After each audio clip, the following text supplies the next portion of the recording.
सदगुरु कबीर साहब बीजक में लिखते हैं कि यह भरमभूत सकल जग खाया, जिन जिन पूजा तिन जहराया। अंड न पिंड प्राण न देही, जीव मार मार कैतिक देही। बकरी मुर्गी कीन्हा छेवा, अगले बारू अवसर लेवा। आ कहें कबीर सुना न लोई, भूतवा पूजले भूतवे हुई। सदगुरु कबीर साहब कहते हैं कि जिन लोगों ने भूत प्रेत माना, वो अंतिम में उनको पछताना पड़ा। जीवन भर पूजा पाठ करते रहे लेकिन घर से भूत गया नहीं। माटी के देवी देवा बनाकर और मानकर आदमी बकरी और मुर्गियों का बलि देता है, जो अगले बार वो जन्म लेना उसे बदला देना पड़ता है। कहते हैं कि जो इतना ही आपके देवी देवता सच हैं, जो बकरी और मुर्गा मांगते हैं, तो कहते हैं कि माटी के ये देवी देवा काट काट जीव दैया जी, आ जो तुहरा के सच्चा देवा खेत चरत क्यों ना ले जाए। कहते हैं इतने शक्ति है तो खेत चरते में क्यों नहीं ले लेते हैं। सदगुरु कबीर साहब पूरे भूत प्रेतों का खंडन करते हैं। कहते हैं कि ये लोग है नहीं, इनके अंदर न अंड है, न पिंड है, न प्राण है, फिर भी आदमी मानता है। इतनी जड़ता उनके अंदर हो गई है कि उन्हें विश्वास नहीं होता है कि भूत प्रेत नहीं होते, और इन भूतों प्रेतों के चक्कर में पड़कर आदमी परेशान होता है। बीमारी कुछ और रहती है और सुखाई कराकर बीमारी बढ़ा देते हैं। पढ़े लिखे भी आदमी दवाई न कराकर सुखाई कराते हैं, जिससे बीमारी और बढ़ जाती है। जो भरम का भूत होता है वो बहुत प्रबल होता है। आदमी को अगर रात में एक झुटुहा दिखाई दे तो लगता है कि वो बहुत बड़ा पुरवट गाजी है। आदमी को थोड़ा चीज़ भी जब भय हो जाता है तो बहुत बड़ा दिखाई देता है। एक गांव की कहानी है कि एक गांव में बाप बेटा और औरत और 2 बच्चे रहते थे। बाप जो था वो दामा के मरीज थे बेचारे, उनका सांस फूलता था। उनका लड़का जो था बाहर था, पतोह सेवा सुबह करती थी। एक दिन उनका दादा जी का देहांत हो गया।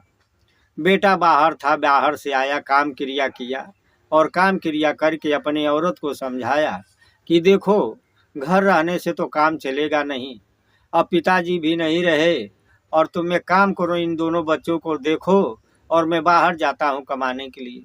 वो बाहर चला गया कमाने के लिए। अब ये औरत जो थी अपने दोनों बच्चों को लेकर वो सारे में सोई थी।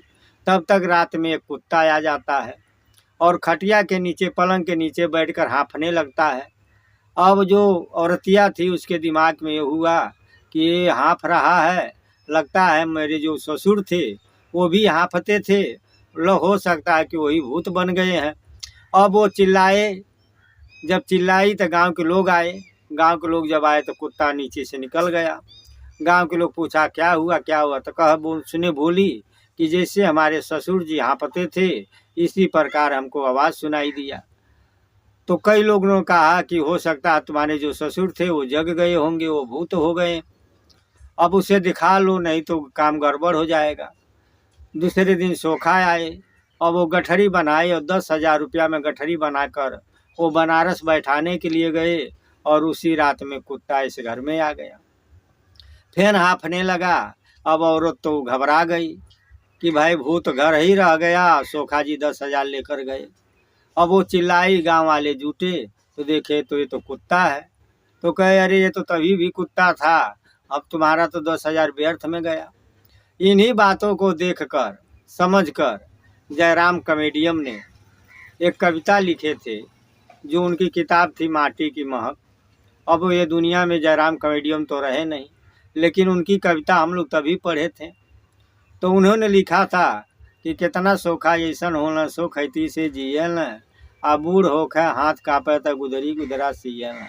झूठ भवानी के नाम लेके 2-2 पोरसा कूदल न, आ जितना मनई होशियार होना सब चलबाजी बुझल। तू है तुहार भेद लेके सगरो अर्थ लगावन न, आ जौवन बतिया कहले रहवा वही के बतलावन। कहला कि तू है तुहार भेद लेके, और सोखा वही बात को बताते हैं जो आप बताए रहते हैं उन्हें कि ऐसे ऐसे हुआ है। तू है तुहार भेद लेके सगरो अर्थ लगावन न, आ जौवन बतिया कहले रहवा वही के बतलावन। भूत भवानी के नाम लेके 2-2 पोरसा कूदल न, आ जितना मनई होशियार होना सब चलबाजी बूझल। तब भूते के नी नाम सुन भूता हवा आदमी कापेला, आ सोखा कौन फेर बा खूब खूब रुपया चापेला। सोखा को डर नहीं होता है भूत प्रेत से, और न तो वो देवी भवानी से डरते हैं। तनिके में देवी भवानी को गाली भी देते हैं और तनिके में माई माई भी कहते हैं। तो भूते के नाम सुन भूता हवा आदमी कापेला, आ सोखा कौन फेर बा खूब खूब रुपया चापेला। आ मास्टर जयराम कहे लोग खपड़ी में नाके भूजेला, आ जितना मनई होशियार होला सब चलबाजी बूझेला। जितना मनई होशियार होला सब चलबाजी बूझेला। इससे भूत प्रेत से सावधान रहे के चाहिए। एगो सोखा रहलन, वो रोज सोखाई करे, उनके समय नहीं मिले। उनकर घरे के जौन टाटी रहे वो टूट गई रहे। उनकर औरतिया कहली कि ये काम करी तो नहीं टटिया बांध दिहल जा, रोज पिल्ला आवता जियान क लेता, आ तू तो हर और खूब खाताड़ा, आ परेशान होता नहीं हम। कहना घबरो मत, आज गाँव में सोखाई करे के बा, अब हम आए तो बांध देव। जब गाँव में सोखाई करे गई तब इहो कहल समूह चलब सुनी का सोखाई करल। जब गईला सोखाई करे, लवंग उठा के जब धरती आकाश पाताल लगला बाने, चल देवी।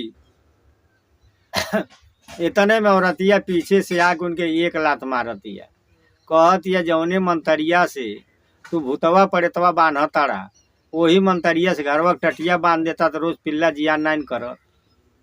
ये हाल है। ऐसे सोखाई के चक्कर में न पड़ के दवाई के चक्कर में पढ़े के चाहिए। लेकिन का कहल गई कि भले विज्ञान इतना तरक्की कर गई, लेकिन आज भी लोग जड़ी आदमी ना ई बात के समझता ना। यही से कहल गई का कही और कैसे कही, जियरा पर खटाई में, आ पढ़ल लिखल हो के भैया भूलत न सोखाई में।